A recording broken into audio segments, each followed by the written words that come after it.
Tudo bem com você? Eu sou o professor Ronaldo e estamos aqui para a nossa aula de filosofia. Aos alunos do terceiro ano que temos estudado um tema bem polêmico, que é ética e política. Na verdade, nós estamos estudando temas da modernidade. O primeiro foi ética e política, o segundo, cidadania, povo e democracia. Depois, ciência e tecnologia. E hoje nós vamos falar sobre os meios de comunicação. Como você pode ver, esses temas eles estão entrelaçados. Primeiro, a questão da ética e da política. Depois, a cidadania. O que é ser cidadão? Depois, a ciência e a tecnologia. E agora, nós vamos aos meios de comunicação. Como você pode observar, lá no nosso material, no Sovaco da Cobra, os meios de comunicação é o desenvolvimento do mundo social. Vamos lá. Se você observar, os meios de comunicação representam os veículos ou instrumentos utilizados para difundir a informação.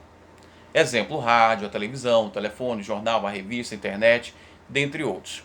Mas eu quero que você entenda, quando nós falamos de comunicação, é base da comunicação que nós temos o emissor e nós temos o receptor. O emissor é aquele que emite a mensagem, igual eu estou emitindo uma mensagem para você. E receptor é você que está recebendo a minha mensagem. E aí ele vai receber a mensagem e decodifica, porque ele vai entender essa mensagem. O canal de comunicação é a maneira com que ele usa para fazer a mensagem sair de um até outro. Neste caso, eu estou usando o YouTube, qual eu estou gravando o vídeo por meio do meu celular e vai chegar até você. Então, esse é um processo de comunicação. Então, nós temos os meios de comunicação, por exemplo, o jornal, a revista, o rádio, a televisão, o celular, a internet e vários outros. No processo de história dos meios de comunicação, nós temos já nas cavernas, lá nas grutas, por meio dos desenhos rupestres em que o homem tentava fazer uma comunicação. Desde o surgimento da escrita, quando se produzir o alfabeto, né, ali o homem vem desenvolvendo maneiras de expandir o conhecimento. E com isso ele cria a cultura humana. Isso é justamente o que nos difere dos animais, porque não temos conhecimento de uma linguagem que possibilite o desenvolvimento de uma cultura de determinado grupo de animais. Foram séculos e séculos de desenvolvimento até chegarmos à comunicação moderna que nós temos hoje, principalmente a era tecnológica, quando nós falamos das tecnologias de desenvolvimento, a tecnologia da informação e comunicação. E aí, veja só, depois da escrita surgiram o papiro, o pergaminho, mais tarde livros, depois a imprensa, isso já no século XIV. O correio foi, hoje ainda considerado, tá? Ele foi e é, até o momento, um dos mais antigos meios de comunicação, porque desde os egípcios já se havia a utilização desse método para enviar documentos e carta. Com o desenvolvimento sobre a eletricidade no século XVIII, nós tivemos o telégrafo, um instrumento ligado por fios e eletroímãs, capaz de, por meio de impulsos eletromagnéticos, enviar mensagens a longa distância. Esse instrumento foi considerado uma grande revolução, sendo o primeiro ponto de partida para os sistemas modernos de comunicação. O telégrafo foi essencialmente utilizado por governos para mandar mensagem escrita, era transmitido códigos, daí inclusive surgiu o código Morse, e no século XX surge o rádio e o telefone, principais meios de comunicação. Por meio de ondas eletromagnéticas, o rádio foi criado e utilizado para propagar informações, bem como servir de entretenimento com músicas e radionovelas. Ele foi um dos instrumentos de comunicação muito importantes durante o período de guerra, Primeira e Segunda Guerra Mundial. Já o telefone, ele representou a evolução do telégrafo, um instrumento ligado por fios, e também ele pode ser sem fio, no caso hoje já temos até o aparelho celular. Substituiu o telégrafo. O telégrafo enviava desenhos, o telefone envia voz. E hoje o telefone envia voz e dados também. Diferente do telégrafo, o telefone se expandiu muito e o telégrafo ficou para trás. No século 20 e 21, a televisão e a internet continuam sendo os principais meios de comunicação. Eu não sei se eu posso dizer que a televisão hoje ainda é tão importante quanto a internet, tá bom? Por mais que no nosso material oficial esteja constando, mas eu diria que a internet ultimamente ela tem superado a televisão, porque a própria televisão já traz em si a internet embarcada. Agora vamos falar dos tipos de meios de comunicação. Temos individual, por exemplo, a carta, o telefone, o fax, em que a pessoa tem uma comunicação interpessoal, tá certo? É uma comunicação individual. De massa, a televisão, o jornal, que você joga a informação para todo mundo. Eles podem ser classificados, isso é comunicação de massa, em escritos, jornais, revistas, etc., sonoros, linguagem através de som, por exemplo, rádio, telefone, o carro de som, seja lá como for. Audiovisual, imagem, som, por exemplo, a televisão, o cinema. Multimídia, reunião de diversos meios de comunicação diferentes, texto, áudio, vídeo. E hipermídia, fusão de meios de comunicação por sistemas eletrônicos, CD-ROM, TV digital e, neste caso, a internet. E eu ainda acrescentaria as plataformas hoje das redes sociais. Tá certo? Vamos lá. Eu quero trazer para você pensar um pouquinho um texto intitulado Paradoxo do Nosso Tempo. Acompanhe comigo. Nós bebemos demais, gastamos sem critérios, dirigimos rápido demais, ficamos acordados até muito tarde. Multiplicamos nossos bens, mas reproduzimos. Deixa eu começar novamente. Veja só, eu pulei uma frase aqui, eu quero que você acompanhe comigo. Nós bebemos demais, gastamos sem critérios, dirigimos rápido demais, ficamos acordados até muito tarde e acordamos muito cansados. Lemos muito pouco, assistimos TV demais e raramente estamos com Deus. Multiplicamos nossos bens, mas reduzimos nossos valores. Nós falamos demais, amamos raramente, odiamos frequentemente. Aprendemos a sobreviver, mas não a viver. Adicionamos anos à nossa vida e não vida aos nossos anos. Fomos e voltamos à lua, mas temos dificuldade em cruzar a rua e encontrar um novo vizinho. Conquistamos o espaço, mas não o nosso próprio. Fizemos muitas coisas maiores, mas pouquíssimas melhores. Limpamos o ar, mas poluímos a alma. Dominamos o átomo, mas não o nosso preconceito. Escrevemos mais, mas aprendemos menos. Planejamos mais, mas realizamos menos. Aprendemos a nos apressar e não a esperar. Construímos mais computadores para armazenar mais informação, produzir mais cópia do que nunca, mas nos comunicamos cada vez menos. Estamos na era da comida rápida e da digestão lenta, do homem grande e do caráter pequeno, lucros acentuados e relações vazias. Essa é a era de 2 empregos, vários divórcios, casas chiques e lares despedaçados.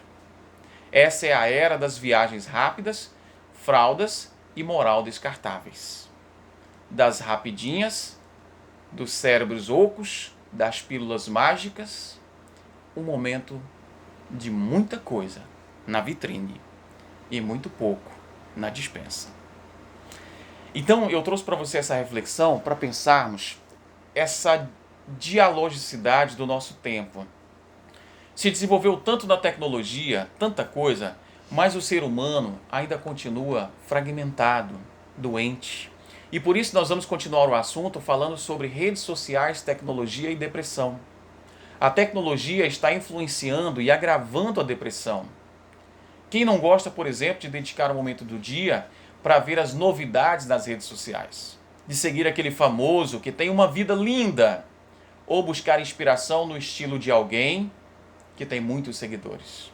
A princípio, nada disso teria a ver com a depressão. Ou tem?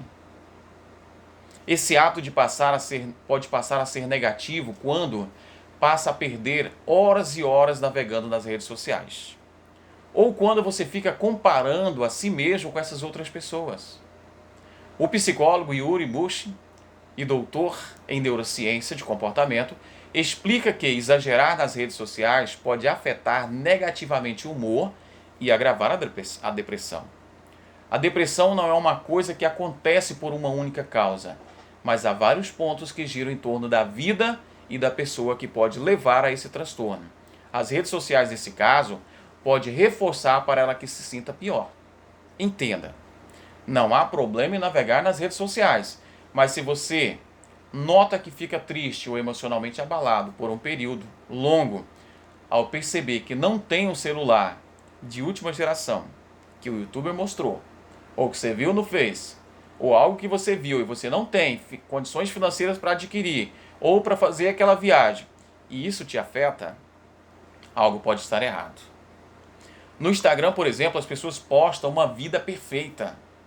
Quem está com depressão acaba vendo isso, e aí ela olha, a pessoa sempre sai de casa para fazer um esporte, é na academia, é aquela viagem desejada, é aquela coisa, aquela vida linda, com o objetivo de impressionar as outras pessoas.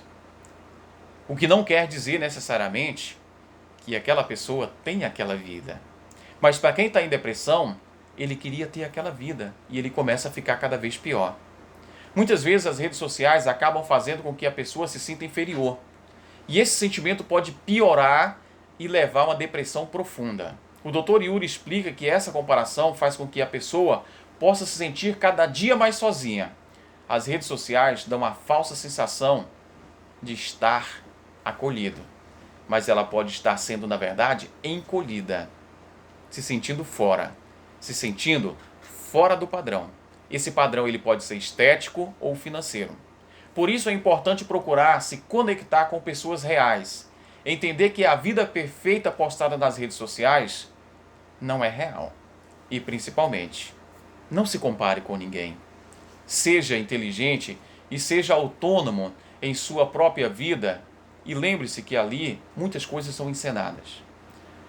Outro problema que pode refletir negativamente na depressão é a constante busca por aprovação.